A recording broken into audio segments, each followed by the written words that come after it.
All right, welcome to The Explainer. Today we are diving deep into the incredible, powerful, true story behind the film, The Boy Who Harnessed the Wind. So this story, it all starts in a place with a community that is facing a truly overwhelming crisis. And yet, it's also about how one single young mind found this revolutionary solution in the most unlikely of places. So let's get into it. Let's see how he did it.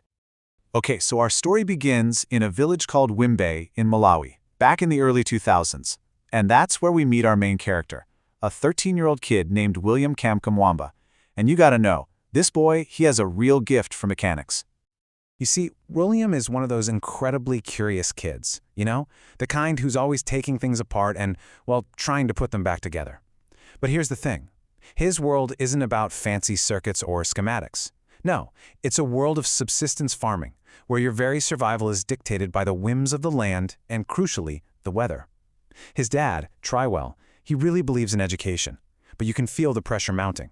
With every single day that passes, the harvest, and their entire future, it just becomes more and more uncertain. And pretty soon, that vulnerability, it's not just a risk anymore, it explodes into a full-blown disaster. And what we're about to see is that this wasn't just an act of nature.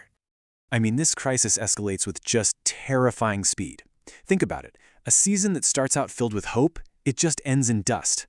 The rains fail, which leads to a totally withered harvest, and that, in turn, creates these desperate shortages. And before they know it, this isn't just a bad season anymore. It is a devastating famine, and it's pushing the entire community right to the very edge of survival. And this right here highlights such a critical point. The famine was made so much worse by human failure. You had politicians on one hand making all these empty promises, and on the other hand, the actual government grain stores, they stayed locked.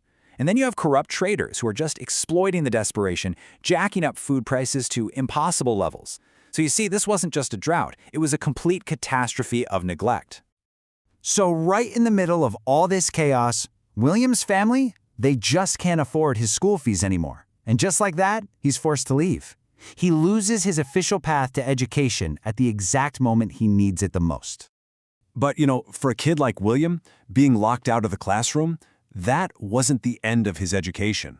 In fact, it turned out to be the very beginning of his real mission. So, he can't get into the classroom, right? But he's clever. He manages to negotiate his way into the school's tiny library, and it's in there that he stumbles upon this simple textbook. It's called Using Energy. And this one book, it's about to completely change his life and, believe it or not, his entire village's future. Okay, this is where William's genius really, truly shines. He's looking at this simple diagram of a windmill, but he doesn't just see a machine. No, he sees a lifeline. He makes this absolutely incredible intellectual leap, connecting this abstract science from a dusty textbook to a real, concrete plan for his village. He's going to build a windmill, and that windmill is going to power a pump to bring their dying fields back to life. Now, as William's amazing idea starts to take shape, the famine is doing the exact opposite. It's tightening its grip. And this sets up the film's most powerful, most emotional conflict. And look, this wasn't just some simple argument between a father and a son. It was this deep, fundamental clash of perspectives, and both were born from pure desperation. For his father, Trywell, the world had shrunk down to one single, terrifying reality: finding the next meal. That's it. But for William, survival meant something more.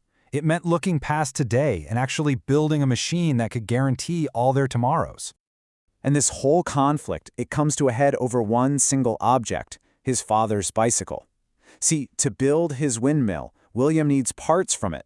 But this bike, man, it's so much more than just transportation. It is the family's very last valuable asset.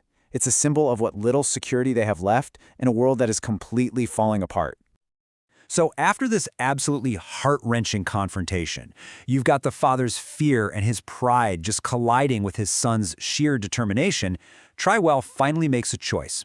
He puts his trust in William, and in doing so, he makes a huge, huge sacrifice.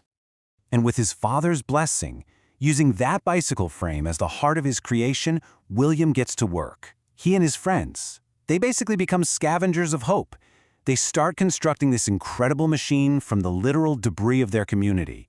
We're talking scrap metal, old pipes, a forgotten tractor fan. This is pure ingenuity, born from absolute necessity. And then comes the moment. The windmill starts to creak to life. It catches the wind, and it powers a pump that starts gushing water onto that dry, cracked earth. It's just this incredible moment of collective triumph. Because it's not just water they're seeing, it's the arrival of hope for the entire village. But you know, that windmill, it did so much more than just pump water. It became a symbol of something way, way bigger. It's amazing, really. Through this one boy's story, the film tackles these massive global issues. It shows us that education isn't some luxury, right? It's a fundamental tool for survival. It puts a real human face on the devastating realities of climate change and proves, and this is so important, that world-changing innovation isn't just for fancy labs. It can and does thrive absolutely anywhere. So yeah, the windmill was never just a machine. It was a powerful, powerful symbol. It was hope that you could literally see and touch. It represented the entire community finally taking control of its own destiny, transforming themselves from victims of weather and corruption into the heroes of their own survival. And so in the end, the story of the boy who harnessed the wind leaves us all with his one powerful question. It's a really profound reminder, isn't it? That sometimes the greatest, most transformative solutions, they come from the greatest challenges we face.